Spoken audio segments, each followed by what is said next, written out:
Good afternoon, everybody. It is needless to mention that I have been assigned with the responsibility of educating about the subject accounting for managers. And today, being the first day, the topic is introduction of accounting. Accounting as a subject, you can say this is the king of all subjects. It is because you must be knowing what is the most beautiful creation of the world. If we discuss about the most beautiful creation of the world, you can say that the human beings. And amongst the human beings, when the question of male and female came into picture, the best creation would be the male, would be the woman. And accounting as a subject has been compared with an woman, which is the most beautiful creation of the world. The thing is, there is much recommendation for deferment in the definition of accounting. And why there is much recommendation for deferment in the definition of accounting? It is said that the definition of accounting should be deferred because if it is defined to the persons who do not know about the subject accounting, it will create confusion amongst them. Why? It is being said by famous author of accounting, Mr. R.L. Gupta, who is no more in this world.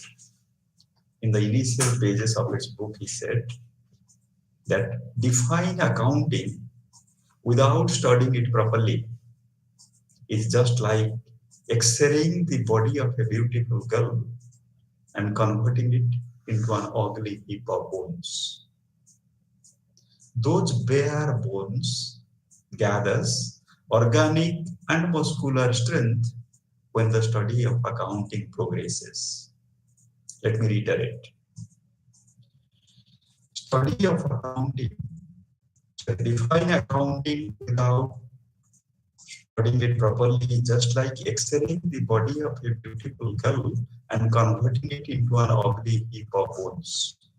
He also adds that those bare bones gathers organic and muscular strength when the study of accounting progresses.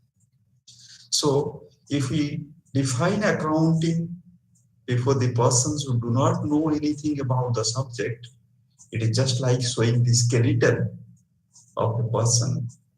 In what happens in case of an X-ray? It shows the skeleton of a human being. So is anyone inclined to look at the skeleton?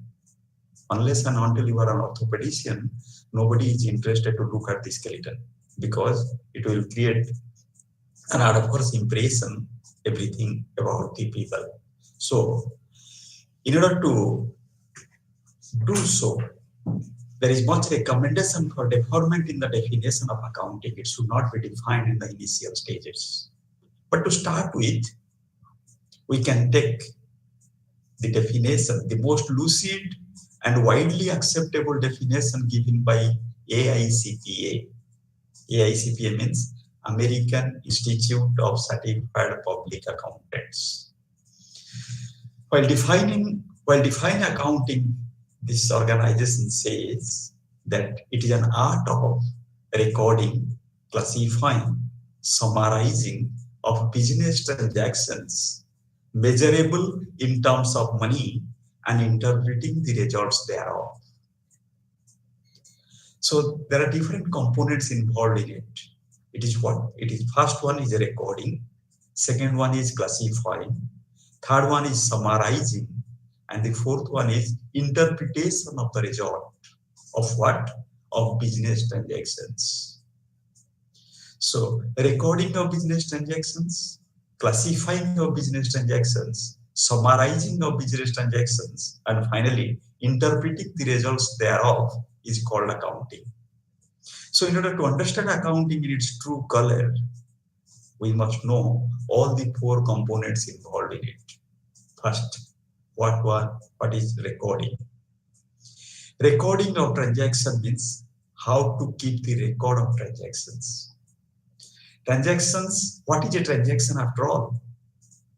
Transaction means any business event which is measurable in terms of money.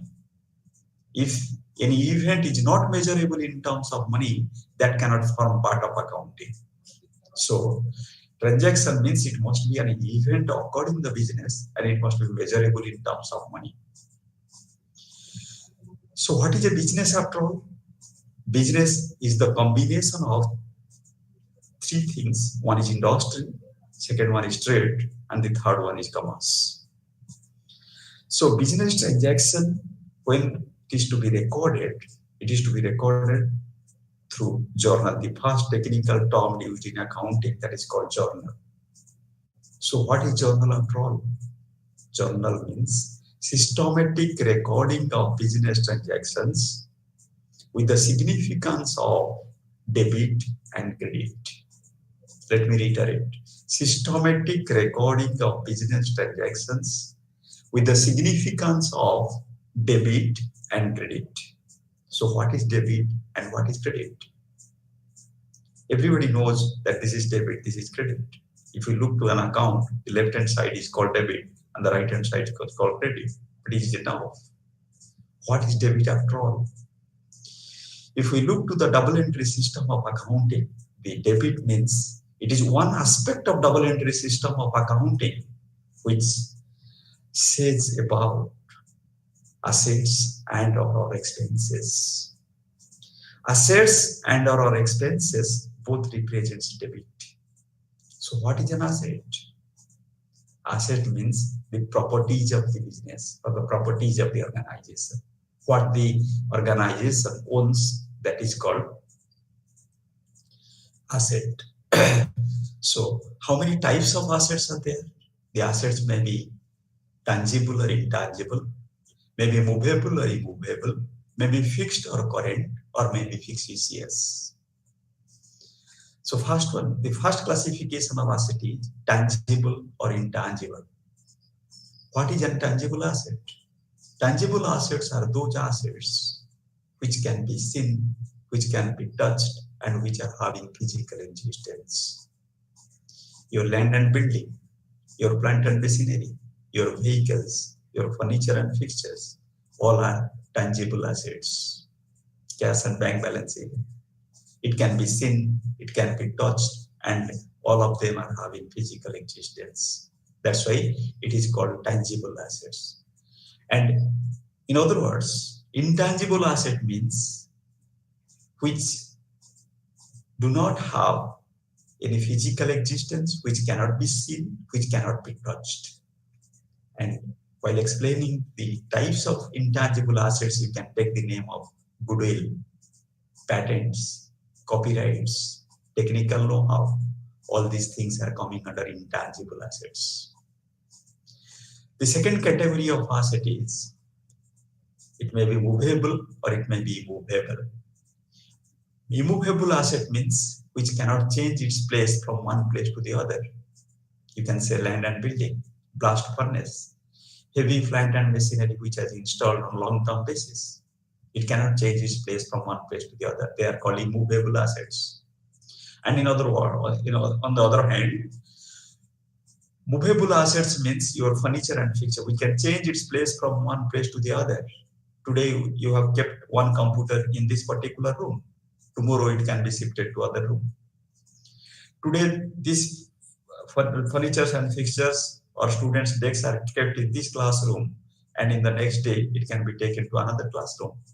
So, these are called movable assets. Your vehicle, your refrigerator, your computers, all these are coming under movable assets, which can change its place from one place to the other. The third category of asset is, it may be fixed or it may be current. Fixed assets are those long-term assets which the benefit from which will be derived in a series of future years. That is called fixed assets. Fixed assets, you can take the example of land and building. They are long-term assets. You can take the example of furniture and fixture. You can take the example of a vehicle. You can take the example of a refrigerator. You can take the example of a computer. You can take the example of an LCD projector. These assets are fixed assets because the benefit from those assets will be derived in a series of future years. It will not be exhausted in one financial year during which it is purchased. That's why it is called fixed assets. In other words, current assets.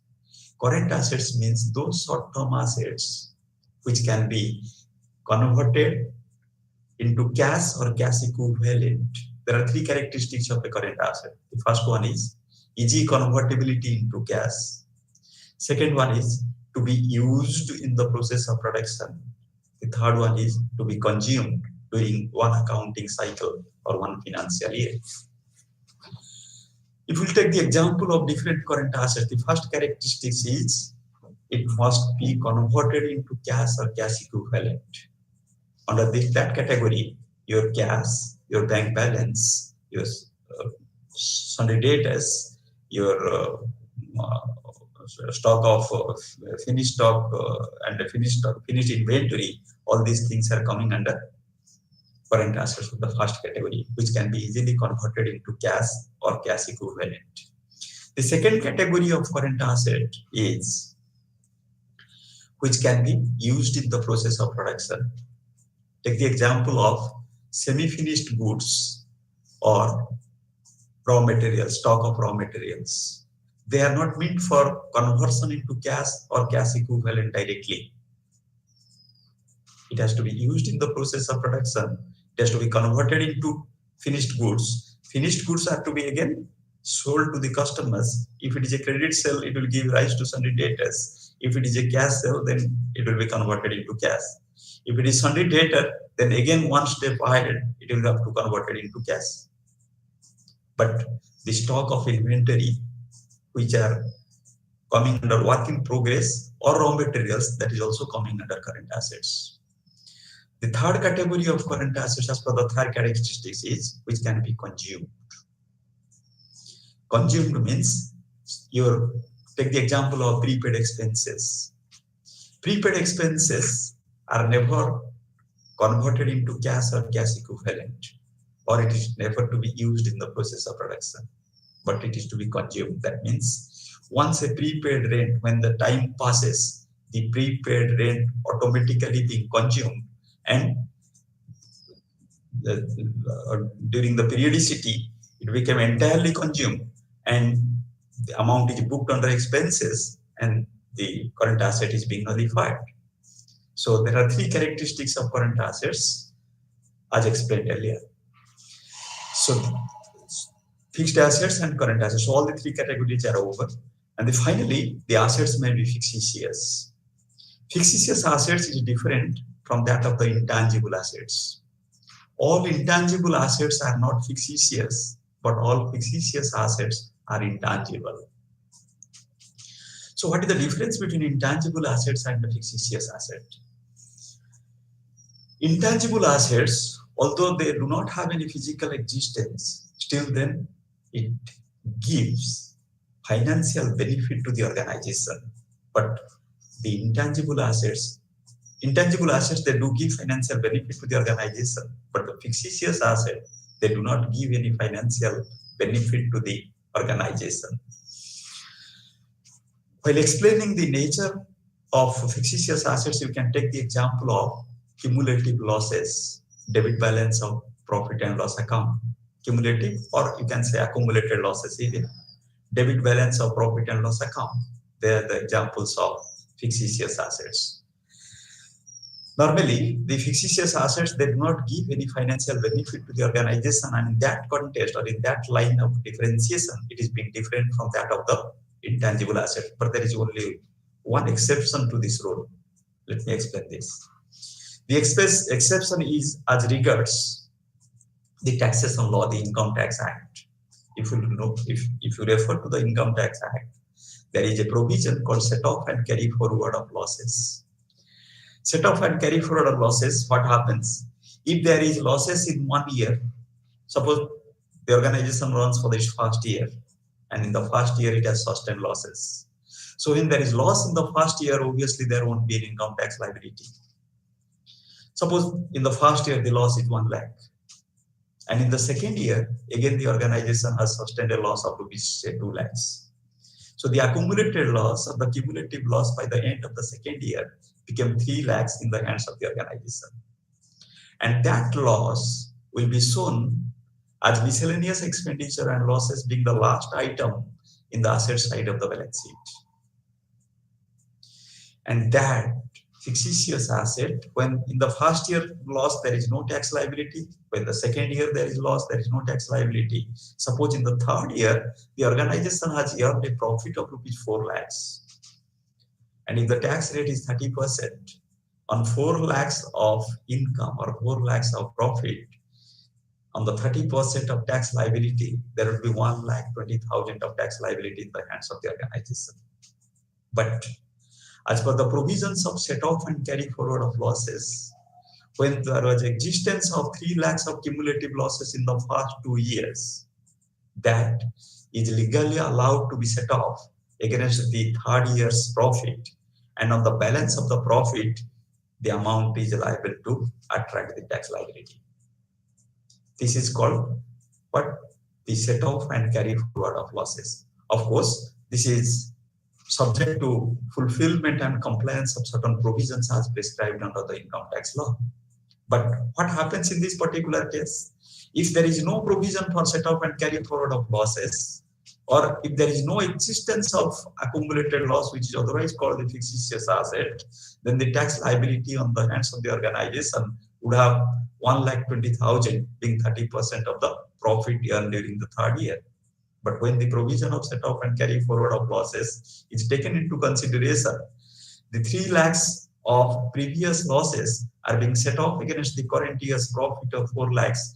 So the amount of tax has to be levied on the balance of profit after set off of earlier year's losses. So the taxable profit would be 4 lakhs minus 3 lakhs, that is accumulated losses. So 1 lakh would be the income on which the tax has to be levied at the rate of 30%. So the tax liability would be 30,000.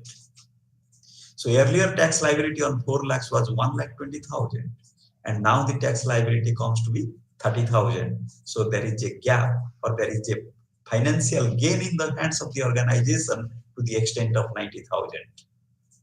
And this 90,000 of financial gain in the hands of the organization is possible only because of presence of that fictitious asset, and that fictitious asset is accumulated losses.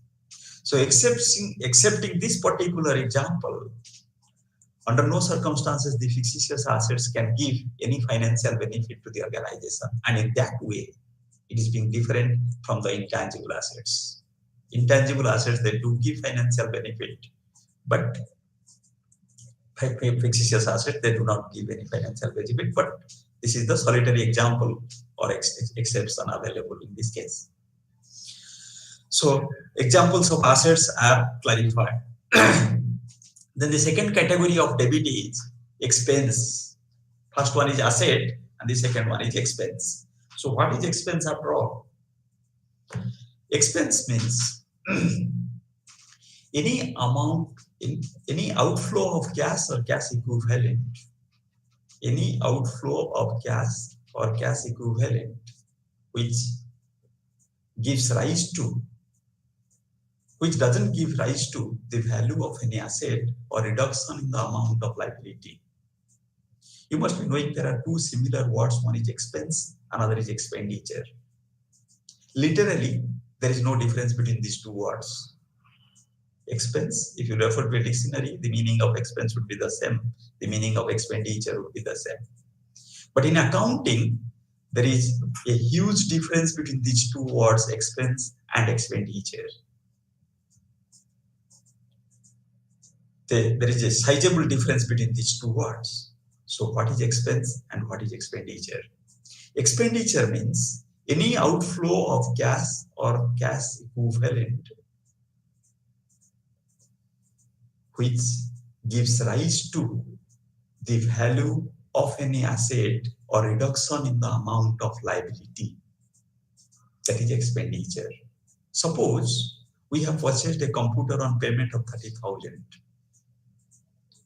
If 30,000 is paid in cash, so cash will be going out. One asset is reduced. If you are issuing a check, your bank balance will come down. So thereby one asset is reduced. But what happens in the counterpart? Another asset is coming into the organization. That means the computer is coming into the organization. That means the value of asset is being increased. So what it is expenditure.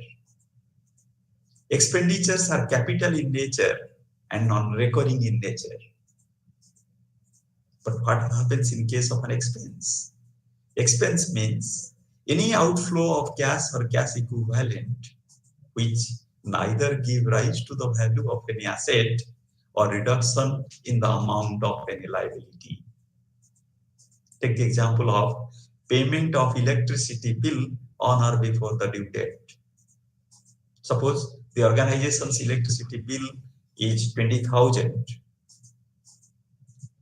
and it has to be paid 10th of the succeeding month.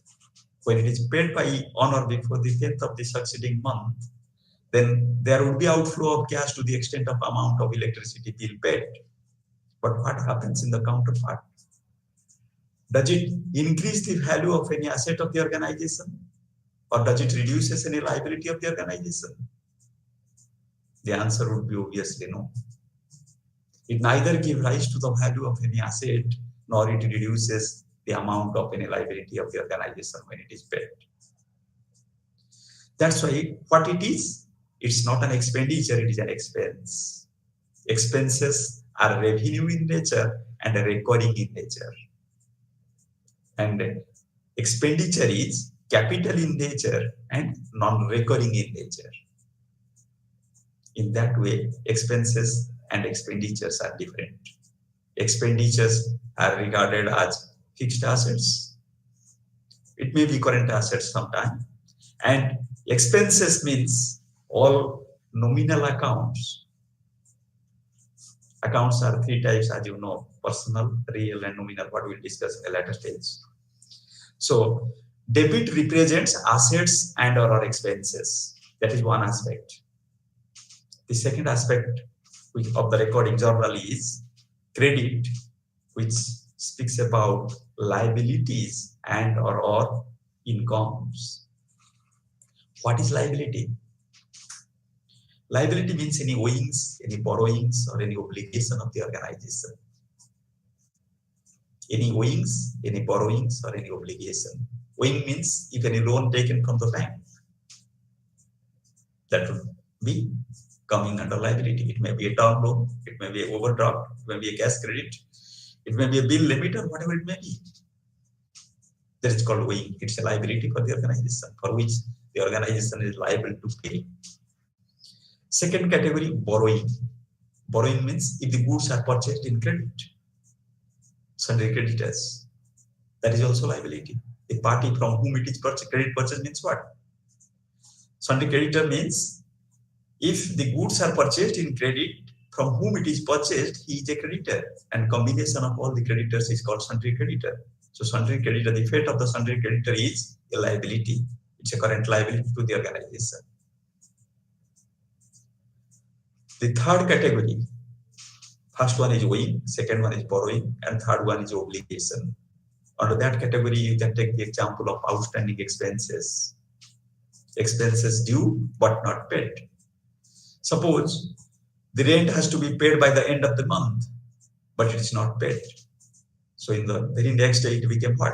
It became a liability. It's an outstanding expense or outstanding rent or rent payable.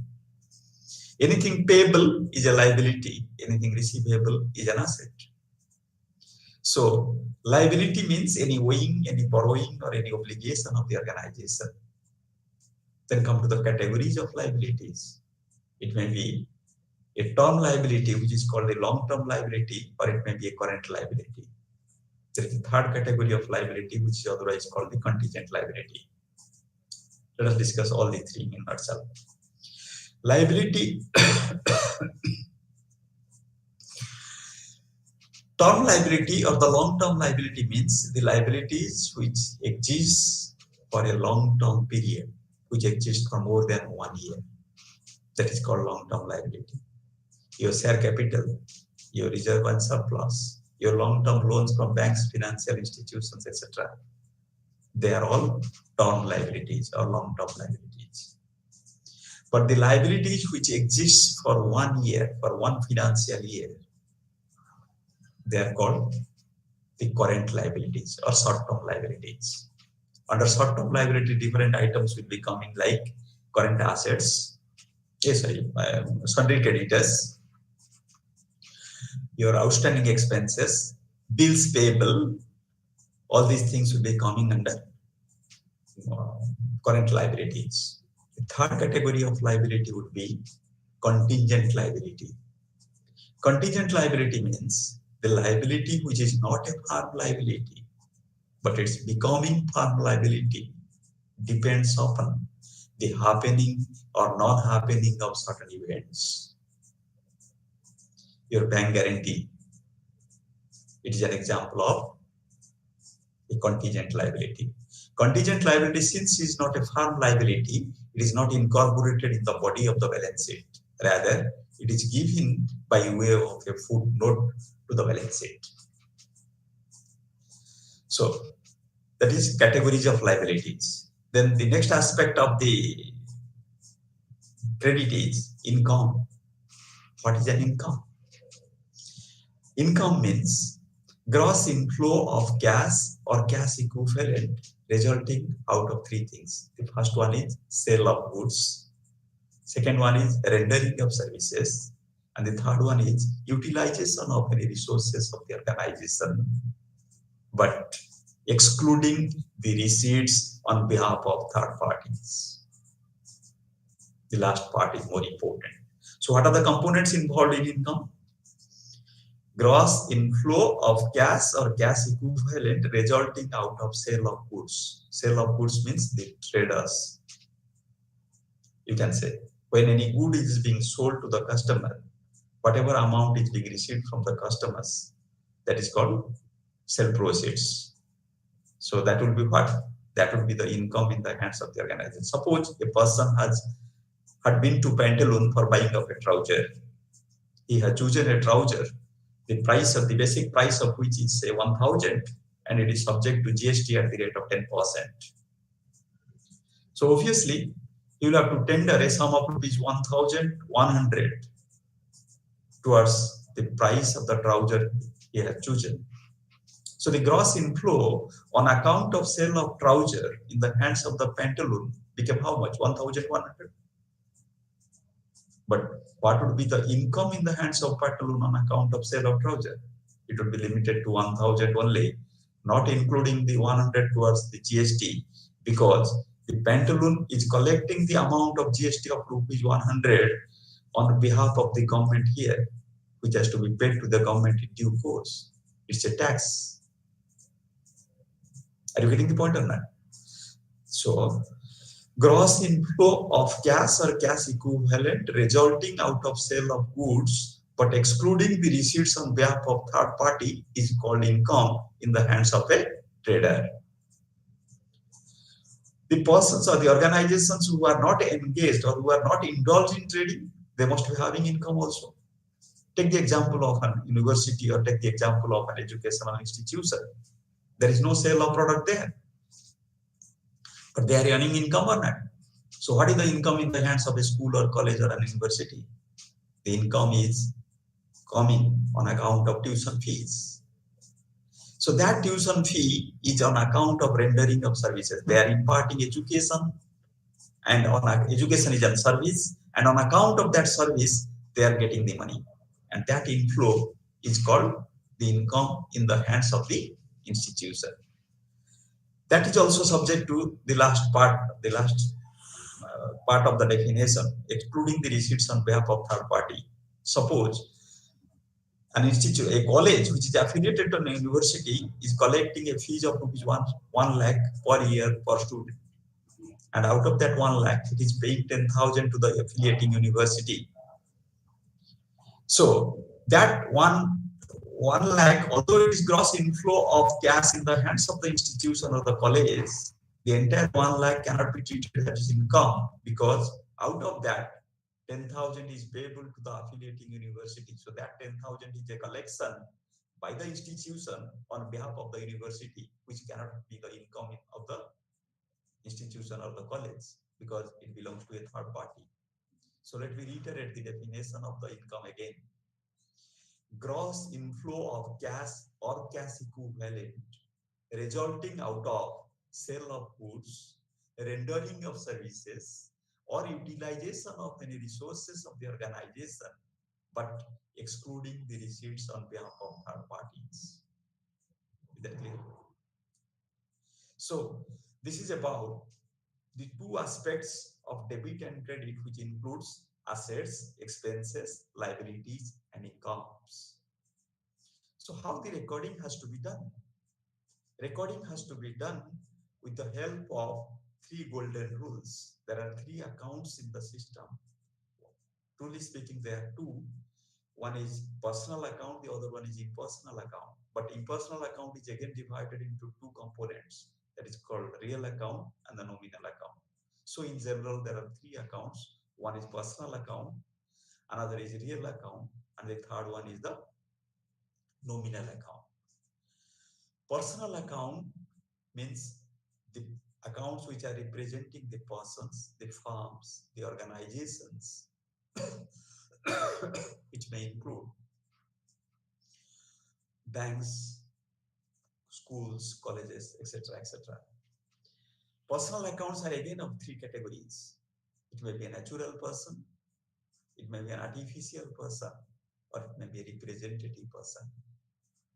Natural person means all individuals which are being created by nature. X, Y, Z, Rama, Sam, all these are natural persons.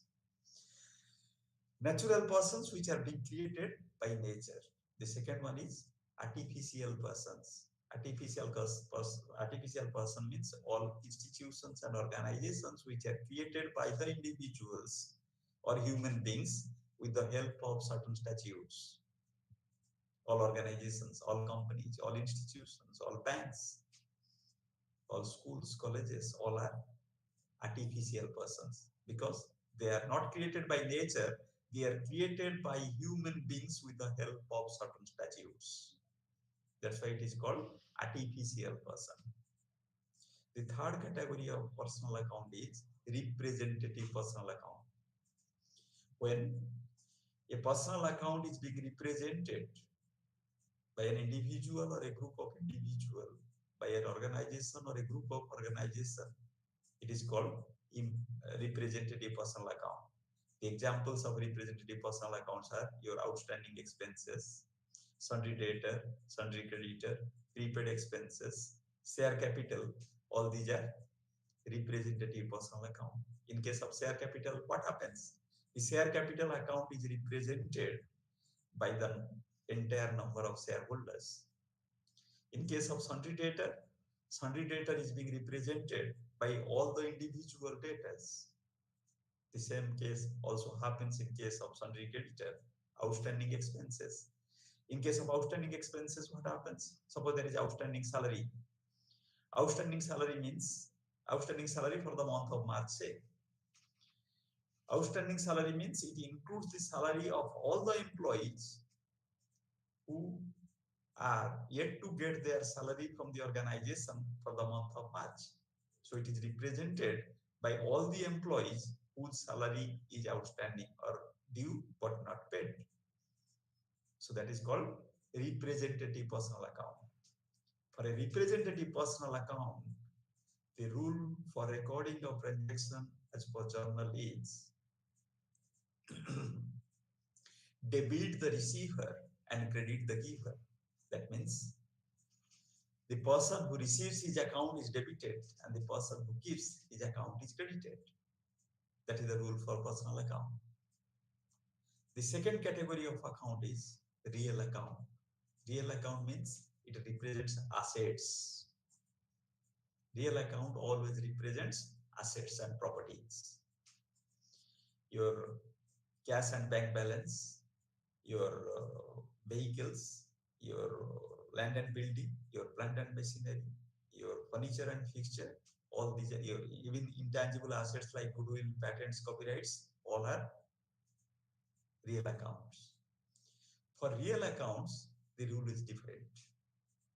For recording of transactions, the real accounting rule is debit what comes in and credit what goes out. Whatever is coming in, that has to be debited. Whatever is going out, that has to be credited. Suppose if furniture is purchased on payment of 10,000 rupees, one asset comes in, that is, when furniture is purchased means furniture comes in, so furniture account will be debited. What goes out? Cash is paid, so cash goes out of the organization, so cash account will be credited. So when furniture is purchased on payment of cash, the entry will be furniture account debited to cash account 10,000. One comes in furniture, one goes out, that is cash. That is about real account. The third category of account is nominal account.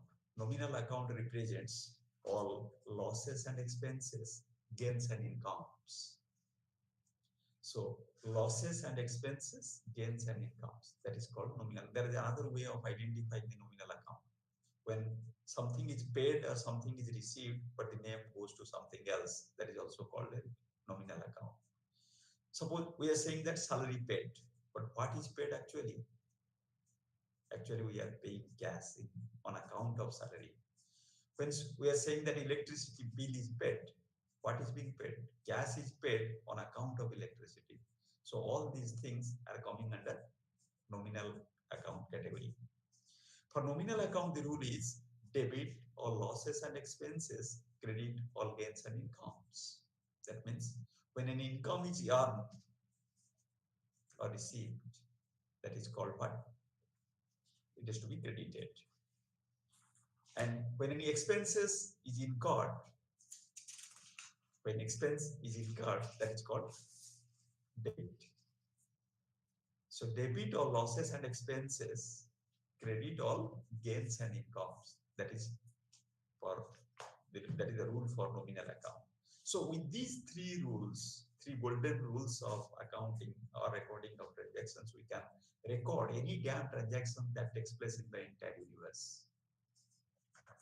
No third, no fourth rule is available because the accounts are three: personal, real, and nominal. For them, the rule is also three. For personal account, debit the receiver, credit the giver. For real account, debit what comes in, credit what goes out.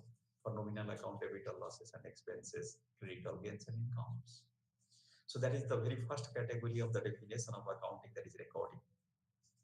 The next step in accounting is classifying is done through ledgerization. What is ledger? If we go on recording transactions one after the other in form of journal, then the journal book would be so voluminous that would be very difficult to refer. Because the transactions in case of bigger organizations, the transactions would be so voluminous, the journal book would be so voluminous, it would not be possible to handle it. So for that, the next step in accounting is designed to ledgerize the transactions. What happens in case of ledger? The transactions, depending upon its nature and character, are being classified. In other words, you can say the transactions are classified depending upon its nature and character. Suppose interest received or interest earned. If you are having deposit, you must be earning interest. So interest on deposit or earning of interest, there the nature and character is one. They have to be recorded in one place. Again, interest on deposits may be of different type. Since the deposits are of different types, the interest on deposits may be different types. Interest on maybe on savings bank, interest may be on term deposits, interest may be on RD recurring deposits. So in that case, the nature and character differs from each other. So there will be one account for interest on savings deposit. There will be another account for interest on fixed deposit or term deposit, and there will be another account for interest on recurring deposit. If there is security deposit even and you are getting some interest, that has to be shown under interest on security deposit because the nature and character is different. Although it is interest is common to all the four categories, but still then the nature and character is different. So they have to be shown separately. Transactions are to be classified depending upon its nature and the character. That is called ledgerization. Take the example of an educational institution where salary is being paid. Salary paid to teaching staffs, salary paid to non-teaching staffs. Basically, it is salary, but the nature and character is different to some extent. In case of educational institutions, priorities are given to the teachers. So whatever salary or allowances is being paid to the teachers, that has to be shown separately. What are the amount of salary paid to the non-teaching staff members, that has to be shown separately. That would be a true accounting. That's why since there is a slight difference between nature and character between salary to teaching staff and salary to non-teaching staffs, they have to be segregated. They have to be shown separately. That is called ledgerization. In case of ledger, there are two sides of an account. The left-hand side is called the debit side. The right-hand side is called the credit side. Left-hand side starts with 2. The right-hand side starts with by as prefix. So all the transactions, when each and every transaction is recorded through journal, one is debited, another is credited. The debit goes to the debit side of the ledger account. The credit goes to the credit side of the ledger account. Accordingly, each and every transactions recorded through journal are being posted to the ledger account. That is called classifying. And at the end of the period, each and every ledger account has to be balanced. The balancing must be done. And when the ledger accounts are balanced or the balancing of the ledger accounts are done, it will either show a debit balance. If the debit side is heavier than the credit side, then it will show a debit balance. That means the closing balance will appear in the credit side of the ledger account. If the credit side is heavier than the debit side, then it will show a credit balance and the balancing figure will appear in the debit side of the ledger account. And it may so happen that at the end of the period, there may be nil balance because if the credit total is equals to the debit total of the ledger account, there may be nil balance. But the balancing ought to be done at the end of each period. So as to show that how much of balance is showing under which account, either debit or credit. So that is called classifying. Third category of the definition of accounting is summarizing. Summarizing is done through trial balance. Whatever amount is done, whatever transactions we have done which are recorded through journal, they are posted into the ledger through classifying, and from which we could know that which account is showing how much of balance at the end of the period.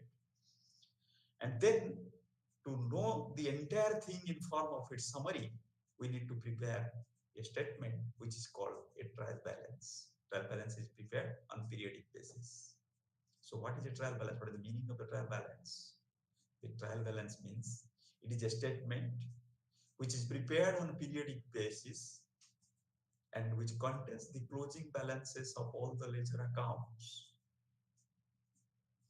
And why it is prepared? In order to be sanguine about the arithmetical accuracy of the books of accounts maintained by the organization.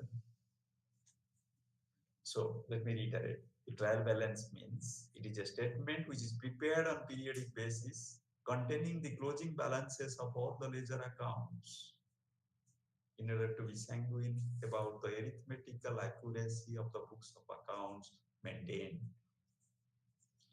So we have seen from the journal that each debit has got an equal and corresponding credit and vice versa.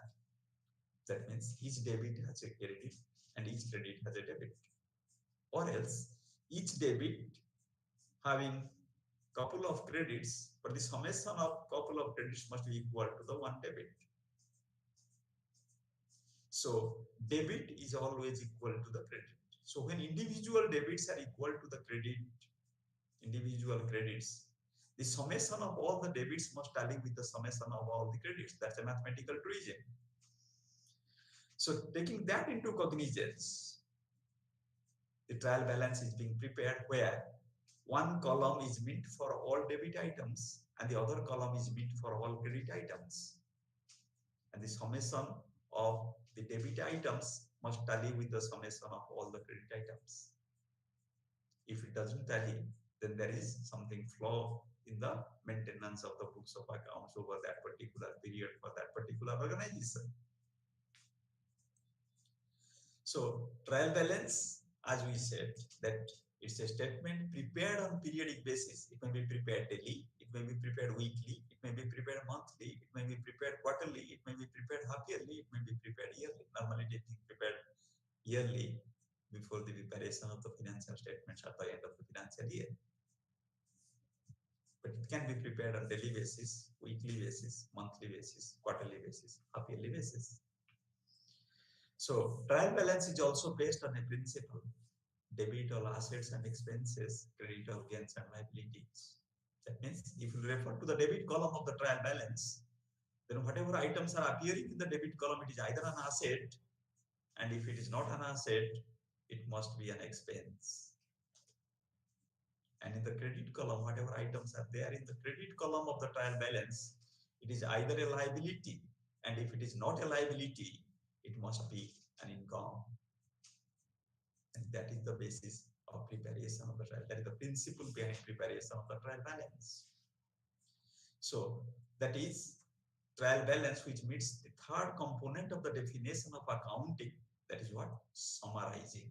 That means when we prepare the trial balance, then whatever summary is there about the entire transactions, entire accounting transactions over a particular period, that come to your knowledge, that will come to your picture.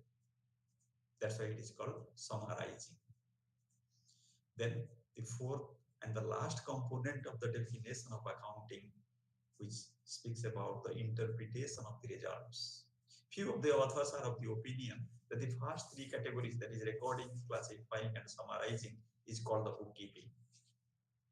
And the last one, when it includes the record interpretation part, interpretation of the result part, it is known as accounting. So what is that interpretation of the result? So why to do all such exercises? Why to record the transactions in form of journal? Why to classify the transactions in form of ledger? And why to prepare the trial balance as the summary of the entire exercise? There are three main objectives of accounting, basic objectives. The first one is to know the profitability. Second one is to know the position of assets and liabilities of the financial position.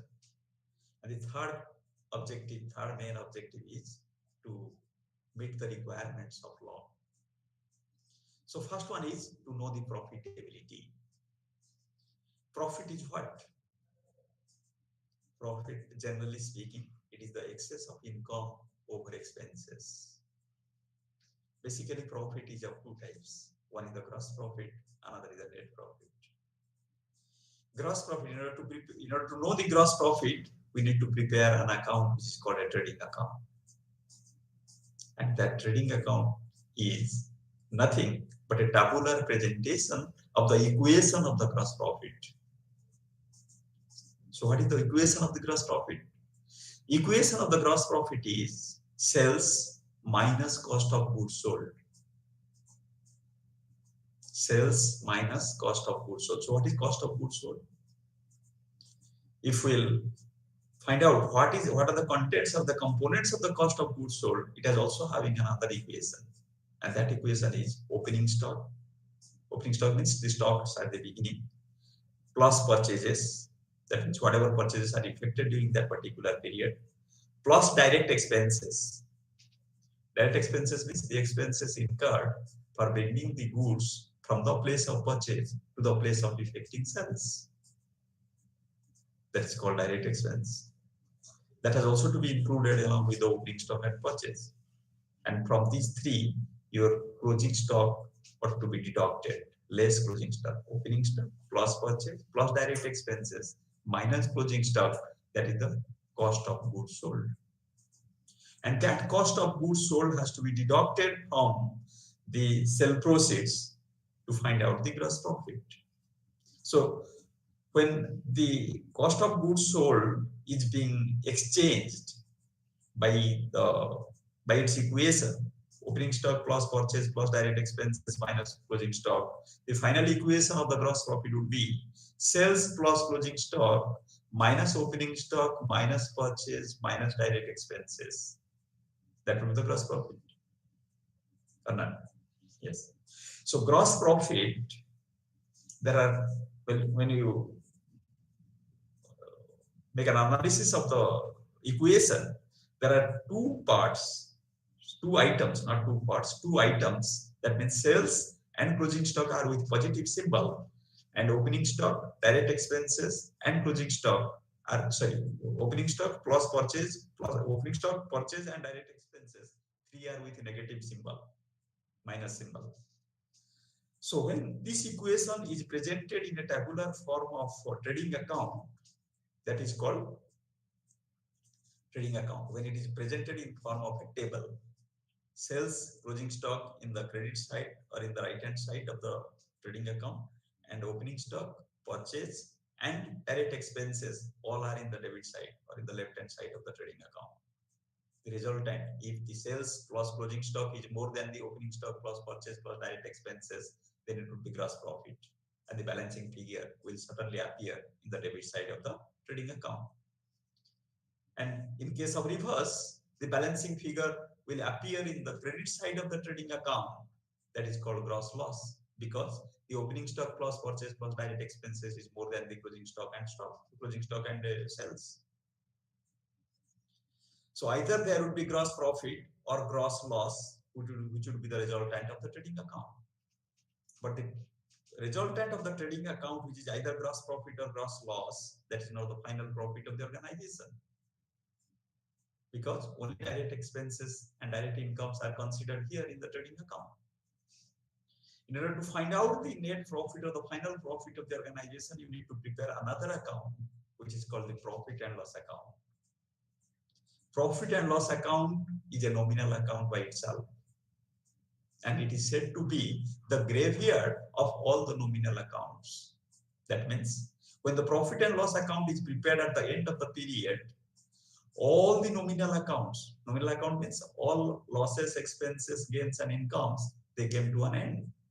They all being transferred to the profit and loss account, and their balance became zero in the concerned ledger accounts. That's why it is called profit and loss account is the graveyard. Graveyard means end of one's life. So once the profit and loss account is being prepared, means all the nominal accounts will come to an end. It will exhibit no balance in the ledger account thereafter. So that would be the net profit. Net profit is the final profit of the organization. And the next component is preparation of the balance sheet.